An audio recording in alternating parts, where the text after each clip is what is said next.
Šodien padalīšos, kā palīdzēt mūsu aknām, ja mēs vēlamies tā kā veicināt šos te nakts laikā uzsāktos detoksikācijas procesus. Kā jau mēs zinām, nakts laikā, kamēr mēs guļam, aknas ir ļoti aktīvas un filtrē no asinīm ārā šos te toksīnus un atkritumu vielas.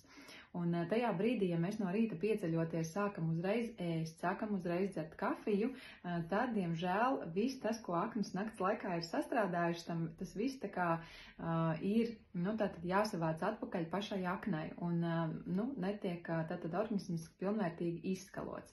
Tādēļ, lai aknu attīrīšanās būtu daudz veiksmīgāka, ir rīts jāsāk ar hidratāciju. Hidratācija tas ir, tātad ūdens, vēlams silts ūdens, un mana rekomendācija ir, vismaz puslitrs līdz 640 ml silta ūdens, kas tiek dzerts malkojot lēnā garā, un tie, kas ir atvērti tādiem vēl dziļākiem procesiem, tātad pēc apmēram 15-20 minūtēm pēc ūdens dzeršanas var pievienot apmēram puslitru svaigas spiestas selerijas sulas.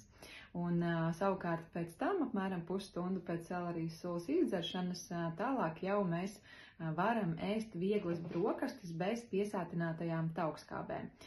Tieši šāds algoritms atvērs šo te aknu detoksikācijas logu, lai mūsu aknas varētu pilnvērtīgi attīrīties un, protams, arī atjaunoties. Un tie, kas šajā pavasarī vēlas aknu attīrīt, tad arī noteikti iesaku pamēģināt ieviest jaunu rīta rutīnu. Un pēc tam arī varbūt padalīties ar mani, kā jums ar to veicas.